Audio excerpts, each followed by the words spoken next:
குலத்தருகே நடக்க முடியாதவன், குலத்தருகே நடக்க முடியாதவன், கர்த்தரின் வார்த்தையாலே துதித்து எழுந்தானே, கர்த்தரின் வார்த்தையாலே துதித்து எழுந்தானே, கலங்காதே மனமே, கலங்காதே மனமே, கலங்காதே மனமே, கலங்காதே மனமே, அன்பில்லா உலகத்திலே, அன்பில்லா உலகத்திலே,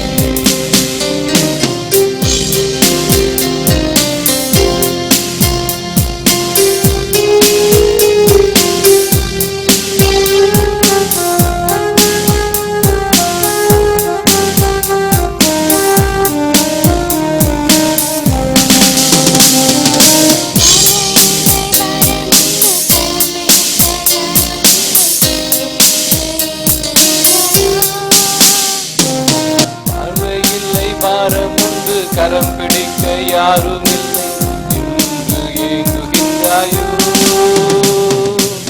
நல்லமை பணுண்டு கனிவாய் நடத்திடுவார், நல்லமை பணுண்டு கனிவாய் நடத்திடுவார், அவரின் நாடுகள் அழிந்து போகவில்லை, அவரின் நாடுகள் அழிந்து போவதில்லை, கலங்காதே மனமே, கலங்காதே மனமே, கலங்காதே மனமே, கலங்காதே மனமே, அன்பில்லா உலகத்திலே, அன்பில்லா உலகத்திலே, அன்பில்லா உலகத்திலே, அன்பராமே சுவந்தார், அன்பை தரவே அன்பை தந்தார்,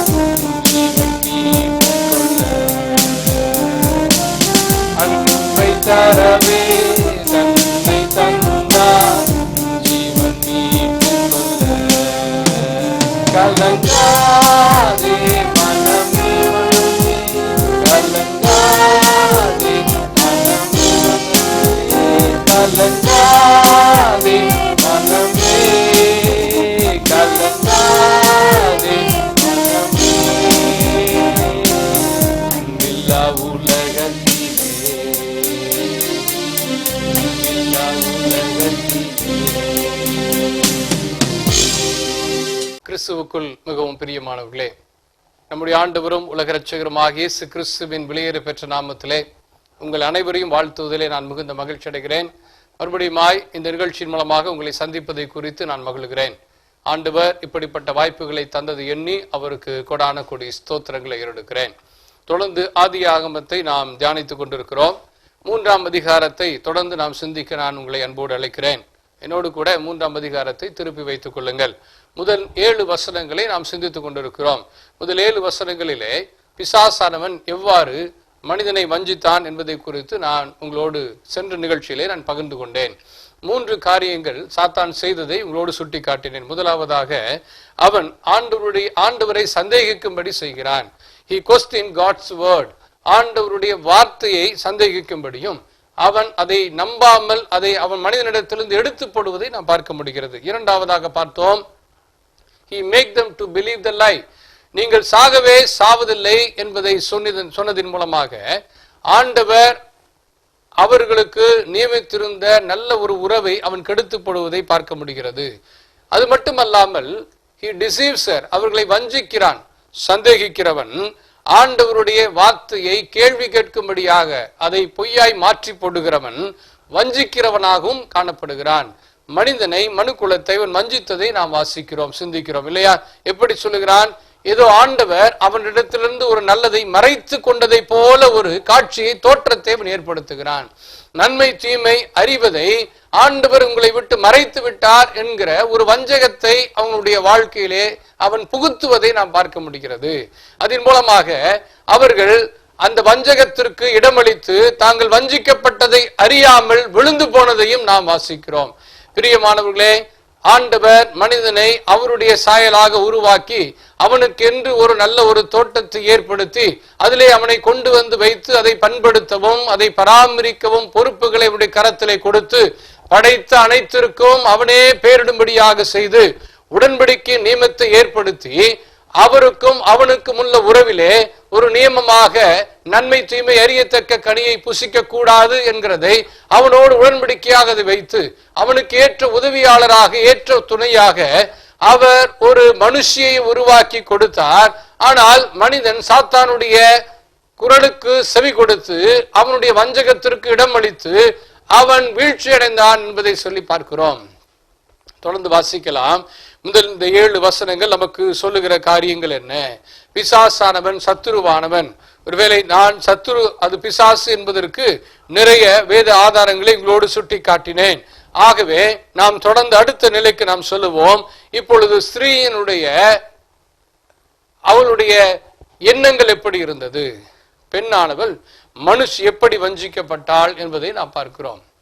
ஒருவேளை ஒருவர் இப்படி சொல்லுகிறார், மதியான வேளையிலே ஆதாம் வெளியிலிருந்து வந்தவுடனே ஏவாள் கரத்திலிருந்து கனியை பார்த்து கேட்டான், இது என்ன கனி, எங்கு வைத்திருக்கிறாய், உனக்கு எங்கு கிடைத்தது என்று சொல்லி. அவள் சொன்னாலாம், தோட்டத்தின் நடுவிலே இதை கண்டு கொண்டேன், இது நன்றாய் இருக்கிறது, நீங்களும் புசியுங்கள் என்று அவன் கரத்திலே கொடுக்க அவன் உண்டான் என்று சொல்லி ஒரு பக்தன் இப்படி சொல்லுகிறார். பிரியமானவர்களே, வேதமும் அதைத்தான் காட்டுகிறது. நாம் தொடர்ந்து வாசிக்கிறோம் 6ஆம் வசனத்தில், அப்பொழுது ஸ்திரீயானவள் அந்த விருட்சம் புசிப்புக்கு நல்லதும் பார்வைக்கு இன்பமும் புத்தியை தெளிவிக்கிறதற்கு இச்சிக்கப்படத்தக்க விருட்சமாய் இருக்கிறது என்று கண்டு. முதலாவது அவள் சாத்தானுக்கு இடம் அளிப்பதை நாம் பார்க்கிறோம். பிசாசானவன் அவளிடத்திலே கேட்ட பொழுது, தோட்டத்தில் உள்ள சகல விருட்சங்களின் கனியும் புசிக்க வேண்டாம் என்று தேவன் சொன்னது உண்டோ என்று சர்ப்பம் கேட்டவுடனே, பிசாசானவன் கேட்டவுடனே அவள் அதற்கு பதில் சொல்லுகிற விதமே அவளுக்கு இருந்த வாஞ்சியை அல்லது அவளுடைய உள்ளான எண்ணத்தை அது காட்டுகிறது. நம்முடைய வாழ்க்கையில் நம்முடைய ஆட்டிடியூட் என்று சொல்வார்கள், மனநிலை. நம்முடைய மனோநிலை அநேக வேளைகளிலே நாம் என்ன செய்கிறோம் என்பதை தீர்மானிக்கிறது. அவளுடைய மனநிலை எப்படி இருந்தது, அவளுடைய மனோ எண்ணம் எப்படி இருந்தது என்று பார்த்தோம் என்றால், அவள் அதற்கு சொல்லுகிற பதில் அப்படி. 2ஆம் வசனத்திலே, ஸ்திரீ சர்ப்பத்தை பார்த்து, நாங்கள் தோட்டத்தில் உள்ள விருட்சங்களின் கனிகளை புசிக்கலாம், ஆனாலும் தோட்டத்தின் நடுவில் இருக்கிற விருட்சத்தின் கனியை குறித்து தேவன் நீங்கள் சாகாதபடிக்கு அதை புசிக்கவும் அதை தொடவும் வேண்டாம் என்று சொன்னார் என்று சொல்லுகிறார். புசிக்க வேண்டாம் என்று சொன்ன இடத்திலே அதை தொடவும் வேண்டாம் என்று கூடுதலாக அவள் மிகைப்படுத்தி சொல்வதை பார்க்க முடிகிறது. இதிலிருந்து அவளுடைய விருப்பமும் அதிலே வெளிப்படுவதை நாம் பார்க்கிறோம். பிரியமானவர்களே, அவள் கண்டு கொண்டால் அந்த கனி எப்படி இருந்தது, புசிப்புக்கு நல்லது, பார்வைக்கு இன்பமானது, புத்தியை தெளிவிக்கிறதற்கு இச்சிக்கப்படத்தக்க விருட்சமாய் இருக்கிறது என்று கண்டு. சாத்தானுடைய வழியிலே விழுந்தவளாய், அவனுடைய நயவஞ்சக பேச்சிற்கு இணக்கம் தெரிவித்தவளாய், அதற்கு செவிமடுத்தவளாய், இப்பொழுது அவள் அதை புசிப்பதற்கான நியாயமான காரணங்களை தனக்கென்று தேடிக்கொள்ளுகிறாள். பிரியமானவர்களே, அநேக வேளைகளிலே நாம் செய்கிற தவறுக்கு நாம் அதை நியாயப்படுத்துகின்ற மனநிலைக்கு செல்வோம் என்றால் நாம் ஆண்டவருடைய கிருபையை தேட வேண்டியது அவசியம். நியாயப்படுத்துவது மனம் திரும்புவதற்கு நேரான வழி நடத்தாது. மாறாக நான் தான் செய்வது சரி என்பதை அவள் சிந்திக்கக்கூடிய மனநிலையை அவளுக்குள் அது ஏற்படுத்தி விடுகிறது. What is sin? பாவம் என்றால் என்ன என்பதை நாம் கற்றுக்கொள்கிறோம். இந்த பகுதி பாவத்தை மாத்திரமல்ல, பாவத்தினால் ஏற்படுகின்ற விளைவுகளையும் காட்டுகிறது. அதோடு மட்டுமல்ல, அதிலிருந்து நமக்கு மீட்பையும் ஆண்டவர் தர வல்லவர் என்கிற சத்தியத்தையும் இந்த 3ஆம் அதிகாரம் நமக்கு விளக்கி காட்டுகிறது. படைக்கப்பட்ட மனிதனுடைய வாழ்க்கையிலே நேர்ந்த பரிதாபமான நிகழ்வு அது. அந்த நிகழ்விலிருந்து அவன் பாவத்திலே விழுந்ததினாலே அதிலிருந்து ஆண்டவர் எவ்வாறு அவனை மீட்க சித்தம் கொண்டார் என்பதையும் அந்த தோட்டம் நமக்கு விளக்கி காட்டுகிறது. இப்பொழுது பாவம் என்றால் என்ற கேள்விக்கு வருவோம். What is sin? ஒரு இப்படி சொல்லுகிறார், சேட்டனிக் இன்ஃபெக்ஷியஸ் நான்சென்ஸ் என்று சொல்லுகிறார். நீங்கள் முதல் எழுத்து எடுத்தீர்கள் என்றால் SIN என்று சொல்லி வரும். Satanic infectious nonsense. அப்படி என்றால் அது தொடர்கதை போல தொட்டுக்கொண்டே செல்லக்கூடியது, அது பரவக்கூடியது. இன்றைக்கு கொரோனா எப்படி பரவுகிறது என்பதை நாம் அறிய முடியவில்லை இல்லையா? இன்றைக்கு எப்படி பரவுகிறது? ஒருவேளை நோய் தொற்றினுடைய அறிகுறி இல்லாமலேயே அது பரவுகிறது. அது போலத்தான் பாவமும் அறிகுறி இல்லாமலேயே பரவக்கூடியது. அது பரவுகின்றது, மனுக்குலத்தை அழிக்க வல்லது, அது தேவனிடத்திலிருந்து மனிதனை பிரிக்க வல்லது. பாவம் என்றால் என்ன? ஒரு எபிரேய பதம் பாவத்திற்கு இப்படி சொல்லுகிறது. எப்படி குறிப்பிடுகிறார் அதற்கு விளக்கம்? மிஸ்ஸிங் த மார்க் என்று சொல்லுகிறார்கள். ஒரு அம்பை எடுத்து அதை எய்வோம் என்றால் அது இலக்கை நோக்கி பயணிக்காமல் அந்த இலக்கை விட்டு செல்லும் என்றால் அதுதான் பாவம் என்கிற, அதற்கு பாவம் என்கிற சொல் பயன்படுத்தப்படுகிறது. Missing the mark. மனிதனை ஆண்டவர் எதற்கென்று ஏற்படுத்தினாரோ அந்த நோக்கத்தை அவன் தவற விட்டு விடுவது. ஒருவேளை வேதம் சொல்லுகிறது மீறுதல் பாவம் என்று சொல்லுகிறது. இதெல்லாம் மீறுதலாய் இருக்கிறதோ அது பாவம். நான் கருதுகிறேன் இது சரியான விளக்கம். ஆண்டவர் ஏற்படுத்தின நோக்கத்தை யாரெல்லாம் நாம் விட்டு விடுகிறோமோ அது பாவத்திற்கு நேராக நம்மை கடந்து செல்கிறது, நம்மை வழி நடத்துகிறது. இங்க நாம் பார்க்கிறோம், ஸ்திரீயானவள் அந்த ஸ்திரீயை கண்ட பொழுது அவளுக்குள்ளான ஒரு எண்ணம் அது எப்படி இருக்கிறதாம்? அது புசிப்புக்கு நல்லது, பார்வைக்கு இன்பமானது, புத்தியை தெளிவிப்பதற்கு இச்சிக்கப்படத்தக்கது. இச்சை பாவத்தை விளைவிக்கும், பாவம் மரணத்தை விளைவிக்கும். பிரியமானவர்களே, அவள் தான் ஒரு சரியான தேர்வை செய்து கொண்டோம் என்று எண்ணிக்கொண்டு தன்னைத்தானே வஞ்சிக்கப்பட்டவளாக மாறி போனாள் என்று சொல்லி நாம் பார்க்கிறோம். பிரியமானவர்களே, பாவத்தின் தன்மையும் இதுதான். ஆரம்பத்திலே அது பார்ப்பதற்கு அது இச்சிக்கப்படத்தக்கதாய் இன்பமானதாய் நம்மை வசீகரிக்கக்கூடிய தன்மையுடையதாய் இருக்கிறது. முடிவோ பரிதாபம் என்று சொல்லி நாம் பார்க்கிறோம். மனிதன் தேவனோடு இருந்த உறவிலே அவன் அந்த உறவை அவன் இழந்து போவதற்கு மீறுதல் அல்லது அவன் படைக்கப்பட்ட நோக்கத்தை அவன் மறந்து போனது காரணமாக மாறிவிட்டது. பிரியமானவர்களே, நடந்தது என்ன என்பதை குறித்து நாம் வாசிக்கிறோம். 7ஆம் வசனம் சொல்லுகிறது, அப்பொழுது அவர்கள் இருவருடைய கண்களும் திறக்கப்பட்டது, அவர்கள் தாங்கள் நிர்வாணிகள் என்று அறிந்து அத்தி இலைகளை தைத்து தங்களுக்கு அரைக்கச்சைகளை உண்டு பண்ணினார்கள் என்று சொல்லி நாம் பார்க்கிறோம். பிரியமானவர்களே, அவருடைய வாழ்க்கையிலே நடந்தது இதுதான். எபிரேயத்திலே ஒரு அழகான வார்த்தை விளையாட்டை நாம் இதிலே காண முடிகிறது. இந்த சம்பவத்திலே எப்படி பார்க்கிறோம்? 2ஆம் அதிகாரத்தில் நீங்கள் பார்ப்பீர்கள் என்றால் 2ஆம் அதிகாரம் கடைசி வசனம் இப்படி நிறைவடையும், ஆதாமும் அவன் மனைவியும் ஆகிய இருவரும் நிர்வாணிகளாயிருந்தும் வெட்கப்படாதிருந்தார்கள் என்று சொல்லி. இந்த இடத்துல naked without shame என்று சொல்லி பார்க்கிறோம். அதற்கு அவர்கள் பயன்படுத்தியிருக்கிற வார்த்தை ஆரோம், AROM என்கிற வார்த்தை பயன்படுத்துகிறார். ஆரோம். சர்ப்பத்திற்கு அவர்கள் பயன்படுத்துகிற வார்த்தை ஆரும், ARUM. நிர்வாணிகளாயிருந்து வெட்கப்படாதிருந்தார்கள் என்பதற்கான வார்த்தை ஆரோம். ஆனால் சர்ப்பமானது அவர்களை வஞ்சித்தான். சர்ப்பத்திற்குள் பயன்படுத்துகிற வார்த்தை ஆரும். அதனால் அவர்கள் இப்பொழுது நிர்வாணிகளாயிருந்ததை கண்டு வெட்கப்பட்டார்கள். அதற்கு பயன்படுத்துகிற வார்த்தை ஏரோம், EROM என்று சொல்லி. ஆரும், because of ஆரும் they became ஏரோம்.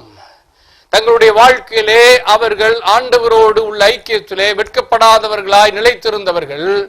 வஞ்சிக்கப்படுகிற அல்லது சத்துருடைய வஞ்சகத்திற்கு இடமளித்ததினாலே, ஆரோம் அவருடைய வாழ்க்கையிலே வந்து விளையாடினதினாலே, அதற்கு இடமளித்ததினாலே அவர்கள் ஏரோம், they became shameful. அவருடைய வாழ்க்கையிலே வெட்கத்திற்கு ஏதுவான நிர்வாணம் வெளிப்பட்டது.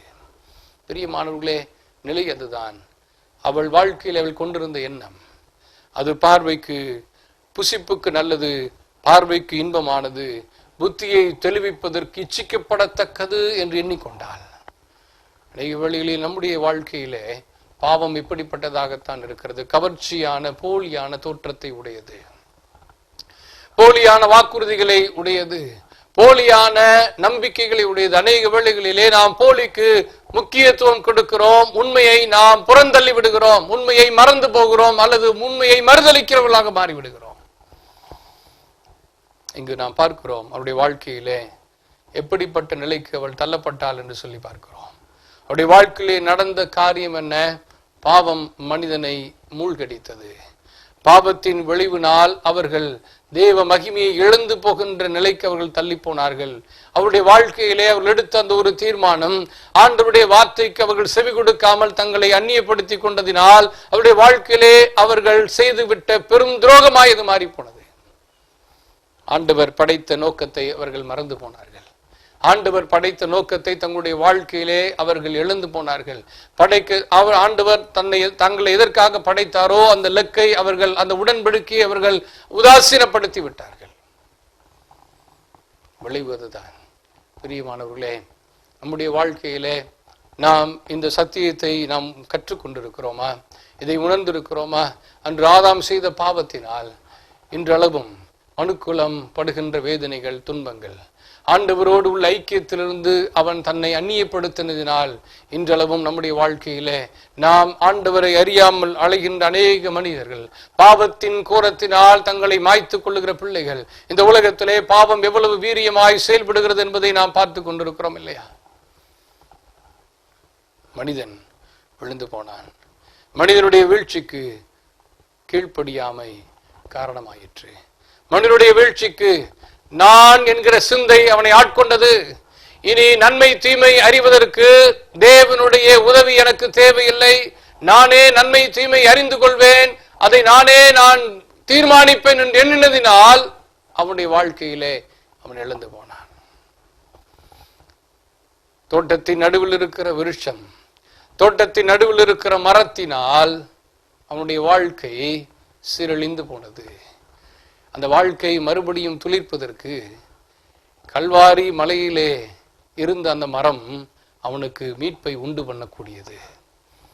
பிரியமானவர்களே, அவனுடைய வாழ்க்கையிலே பாவம் இறுதி அல்ல. பாவத்திலே விழுந்த மனுக்குலத்திற்கு மீண்டும் ஒரு வாய்ப்பு இருக்கிறது என்பதை இந்த அதிகாரம் நமக்கு சுட்டி காட்டுகிறது.